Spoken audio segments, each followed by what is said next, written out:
Alors, est-ce qu'une alliance commerciale plus étroite avec l'Europe aurait de véritables répercussions ici? Je pose cette question et d'autres, bien sûr, à Pedro Antunes. Il est économiste en chef du Conference Board du Canada. Bonsoir, M. Antunes. Bonsoir. Alors, évidemment, on le sent, on le voit, le Canada veut se rapprocher des pays européens, de l'Union européenne, approfondir ses liens, explorer d'autres marchés aussi. Est-ce que ça pourrait avoir un impact considérable sur l'économie ici? Non, en fait, je pense que oui, ça va prendre du temps. On a déjà un accord de libre-échange avec l'Union européenne depuis plusieurs années. C'est sûr qu'on a eu une bonne croissance des exportations vers l'Europe et l'inverse aussi, des importations aussi. Mais encore, ça demeure un petit marché pour le Canada dans son ensemble. Mais maintenant, avec les tensions qu'on ressent avec les États-Unis, je pense qu'il va y avoir un effort axé sur chercher et diversifier nos marchés. Et en fait, c'est un marché énorme. L'Union européenne, c'est 500 millions de personnes environ. C'est un marché qui est riche. C'est un marché avec qui on parle des mêmes langues, disons. Donc, je pense qu'il y a l'opportunité. Le fait qu'on n'a pas eu cette croissance dans le paravent, c'est tout simplement parce qu'on a un marché très large, juste au sud de chez nous, avec un accord de libre-échange qu'on a depuis 1994. Donc, c'était facile de faire le commerce avec les États-Unis. Maintenant, il faut chercher d'autres options. Bon, alors, la Maison-Blanche aujourd'hui laisse entendre que les droits de douane sont là pour rester, évidemment. Tout ça peut changer demain matin aussi, parce que c'est assez imprévisible, les politiques là, émanant de la Maison-Blanche en ce moment. Si c'est le cas, si ça devait rester, là, ces droits de douane de 25 %, quel impact ça aurait ici d'abord et aux États-Unis également? En fait, moi, je le dis depuis toujours que c'est une politique de folie là, aux États-Unis parce que non seulement c'est une guerre de commerce avec le Canada, mais c'est une guerre de commerce avec la Chine, avec le Mexique et avec l'Union européenne. L'Union européenne est à veille d'imposer aussi des contre-tarifs contre les États-Unis au mois d'avril. Donc, pour les États-Unis, l'impact de tout ça est aussi dur, aussi profond qu'on pourrait le ressentir au Canada, même si on est très dépendant, en fait, de notre commerce avec les États-Unis. Donc, moi, j'ai vraiment espoir que ces mesures qu'on voit, c'est une tactique toujours qui va, en fait, créer cette anxiété, ce doute-là, en fait, des investisseurs canadiens. Est-ce qu'on va avoir des investisseurs canadiens et de d'autres pays?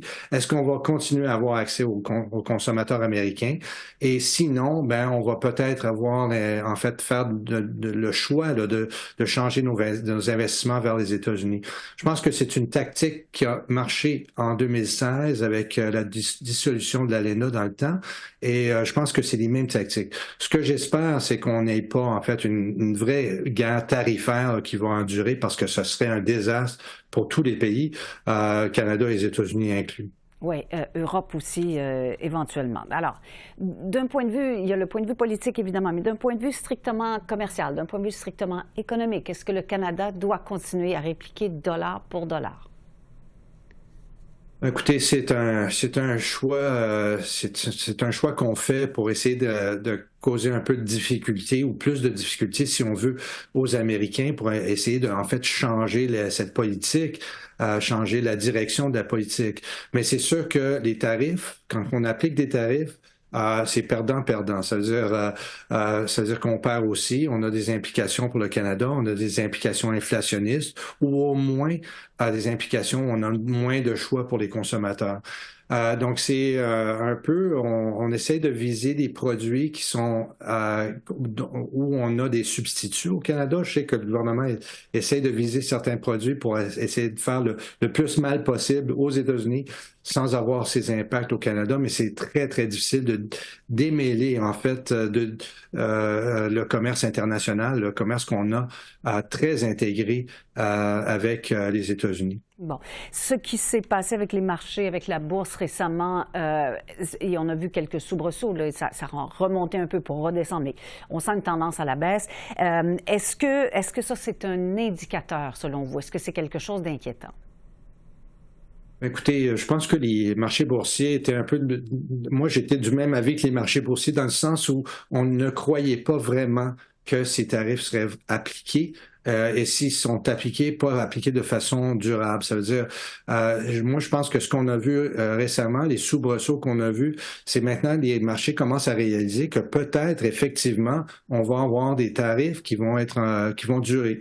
Et dans ce cas ici, ça serait très mauvais pour l'économie, très mauvais pour les entreprises américaines, les consommateurs américains, très inflationnistes.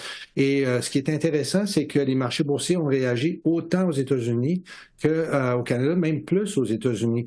Donc, ça indique un peu le poids de ces tarifs là, sur l'économie américaine, que même si elle est moins dépendante du commerce international, d'avoir ces guerres de commerce avec tous ces pays-là en même temps, c'est un impact.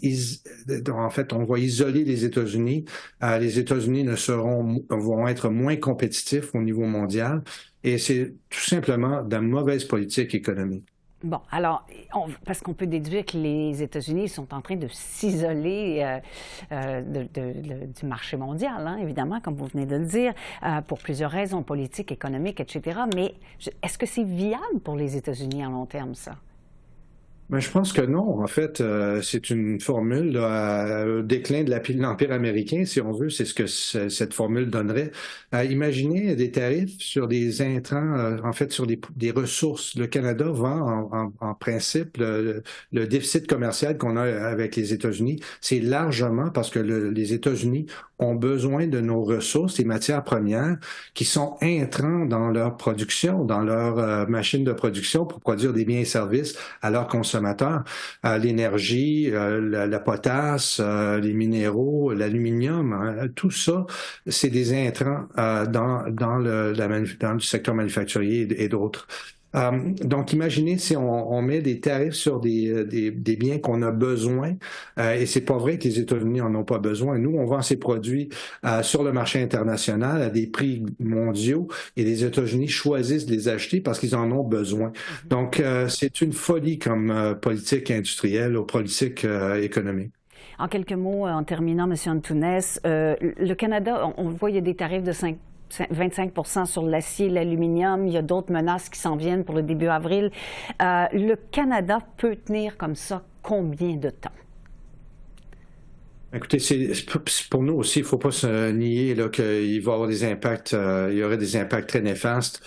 Tout ce qui est du secteur manufacturier, je pense que ça serait très, très dur de survivre là, parce que en fait, notre marché principal, c'est les États-Unis, et des tarifs qui s'appliquent à un marché qui est tellement intégré, c'est-à-dire des biens, on sait, qui traversent les frontières plusieurs fois. Donc, un tarif à 25 c'est presque non, ça rendrait les biens et notre commerce non compétitif et non vendable essentiellement.